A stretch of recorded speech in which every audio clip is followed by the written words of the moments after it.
നിങ്ങൾ തന്നെ നിങ്ങളെ പിന്നാലെ പോയിട്ട് ആഹാരം പ്പെടുത്തുന്നവർ അവര് ബുദ്ധി പണയം വെക്കുന്നതിനായി അവരും ആഖിറത്തിൽ വെച്ച് കൈകടിച്ചു പോകും കേട്ടോ. എന്നാ മൗലവി എന്താ, മുജാഹിദീങ്ങൾ എന്താ സലാത്തിനെ കുറിച്ച് പറയുന്നത്? മൗലവിമാര് പറയുന്ന സലാത്ത് ചൊല്ലുന്നത് എന്തിനാണെന്നറിയോ? മുഹമ്മദ് നബിക്ക് ആഖിറത്തിൽ രക്ഷ കിട്ടാനാണ്. ഇങ്ങനെ നമ്മൾ സലാത്ത് ചെയ്യുന്നത്, മുജാഹിദീങ്ങൾ എന്തിനാ സലാത്ത് ചെല്ലുന്നത്? മുഹമ്മദ് നബി രക്ഷപ്പെട്ടു പോട്ടെ എന്ന് വിചാരിച്ചിട്ട് പ്രാർത്ഥിക്കാണ്.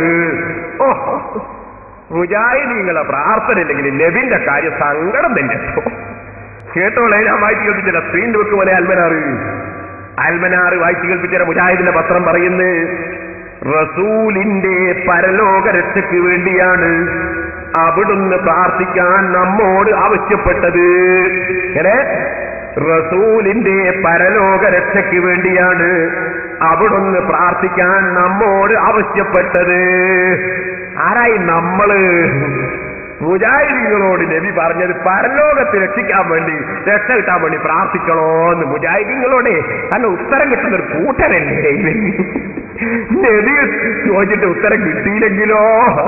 ഞാൻ കഴിഞ്ഞ പ്രസംഗത്തിൽ കാണിച്ചു, ഇടമുട്ടത്തുനിന്ന് മൗലവിയോട് ഇവർക്ക് നേരെയും ചോദിച്ചു, അല്ലാഹുമ്മ ലാ തജഅൽ ഖബ്രി വസനൻ യുഅബദ്. അതാണ് അല്ലാഹുമ്മ ലാ തജഅൽ ഖബ്രി വസനൻ യുഅബദ്. അല്ലാഹുവേ എന്റെ ഖബർ ആരാധിക്കപ്പെടുന്ന വിഗ്രഹമാക്കരുതേ എന്ന് മുഹമ്മദ് നബി പ്രാർത്ഥിച്ചു എന്ന് മൗലവി വാദപ്രവാദത്തിൽ. ഞാൻ ചോദിച്ചു, അതിന് അല്ലാഹുവിന്റെ റസൂൽ ഉത്തരം കിട്ടിയിട്ടുണ്ടോ ഇല്ലേ? കാരണം ഉത്തരം കിട്ടിയിട്ടുണ്ടെങ്കിൽ നിങ്ങളുടെ കണക്കിന് ജാറുണ്ടാക്കലും കുപ്പുണ്ടാക്കലും ഒക്കെ വിഗ്രഹാക്കലാണ്, കിടത്തിയ വിഗ്രഹമാണ് നിങ്ങൾ പറഞ്ഞത്. അങ്ങനെയാണെങ്കിൽ പിന്നെ റസൂലുള്ളാഹിക്ക് ഉത്തരം കിട്ടിയിട്ടുണ്ടെങ്കിൽ മദീനത്ത് ഇത്ര വലിയ കുമ്പയും ജാറും ഒക്കെ എങ്ങനെ വന്നു? എനിക്ക് ഉത്തരം കിട്ടിയിട്ടില്ലേ? ഇല്ലെങ്കിൽ പിന്നെ ദുആക്ക് ഉത്തരം കിട്ടൂ നിങ്ങൾ സാധനം പറയാറുണ്ടല്ലോ, പിന്നെ അതിനെന്ത് മേനെയാണ് ചോദിച്ചു. അവൻ മൗലവിന്റെ മുൻപില ഇടമുട്ടം മുട്ടിയല്ലേ. അപ്പൊ അതുപോലെ മൗലവിമാരിപ്പോ പറഞ്ഞു കേട്ടോ, നിങ്ങൾ റസൂലിന്റെ പരലോക രക്ഷയ്ക്ക് വേണ്ടിയാണ് അവിടുന്ന് പ്രാർത്ഥിക്കാൻ നമ്മോട് ആവശ്യപ്പെട്ടത്. സലാത്ത് ചൊല്ലുമ്പോൾ, സലാത്ത് വാർഷികം ആഘോഷിക്കുമ്പോൾ, പാട്ടും കുത്തും കേൾക്കുമ്പോൾ ഈ വസ്തുതകൾ മനസ്സിരുത്താൻ ശ്രമിക്കുക.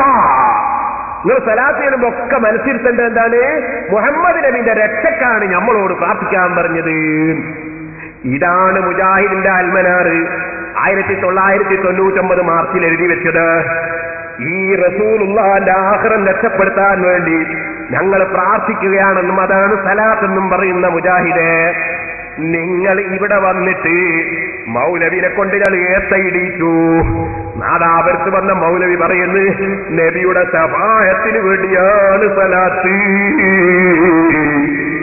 അതെ, അതാണ് എനിക്ക് കേൾപ്പിക്കാൻ പോകുന്നത്. നിങ്ങളെ പൊളിച്ചെഴുത്താൻ ഞാൻ കാണിക്കുന്നത്. ഇവിടെ നാദാപുരത്ത് പ്രസംഗിച്ചിട്ട് നമ്മളെ മൗലവിമാര് സിലായി പത്രത്തിൽ എന്നെ പരിഹസിക്കാണ്. ഇയാള് പറയുന്നത് 25 കൊല്ലമായി ഞാൻ മുജാഹിദിനെ പ്രസംഗിക്കുന്നു, എന്നിട്ട് മുജാഹിദിന് എന്താ സംഭവിച്ചതാ ഞാൻ കാണിക്കാൻ പോകുന്നത്. നബിയുടെ പരലോക രക്ഷക്കാണ് സലാത്ത് എന്ന് എഴുതിയ നിങ്ങളെ കൊണ്ട് നാദാപുരത്ത് വെച്ച് പറയിപ്പിച്ചു ശഫാഅത്തിന് വേണ്ടിയാണ്. കേൾക്കട്ടെ, അവിടെ ഒരു കാര്യം ഒരു മിനിറ്റ് ഒന്നുകൂടി നിങ്ങൾ ശരിക്കും ശ്രദ്ധിക്കണം. അയാൾ ആ കൂട്ടത്തിൽ പറയുന്നുണ്ട് നബിക്ക് ആഖിറത്തിൽ വെച്ച് സമ്മതം കിട്ടും ഒരു ശഫാഅത്തുണ്ടാവും. ആ ശഫാഅത്ത് കിട്ടാനാണ്. എന്തിനാണെന്നറിയോ? ഇവിടുന്ന് റസൂലുള്ളാഹിക്ക് റെക്കമെൻഡ് ചെയ്യാനൊന്നും അധികാരമില്ല, എന്ന് വരുത്തി തീർക്കാനാ. അത് നിങ്ങളതിന്റെ ഇടയ്ക്ക് മനസ്സിലാക്കാൻ വേണ്ടിയാണെന്ന് ആദ്യം പറഞ്ഞതാ. പറ്റോ?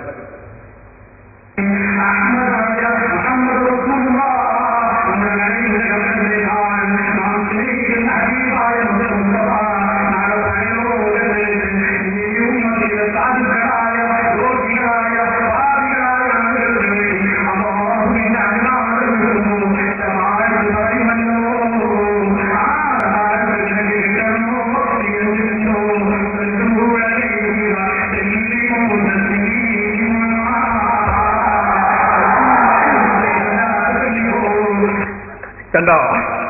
ശഫാഅത്ത് കിട്ടണമെങ്കിൽ സലാത്തു അലൈഹി മൗലവി മൗലായ മുഴുവനും ചൊല്ലിക്കും നിങ്ങളെ കൊണ്ട്.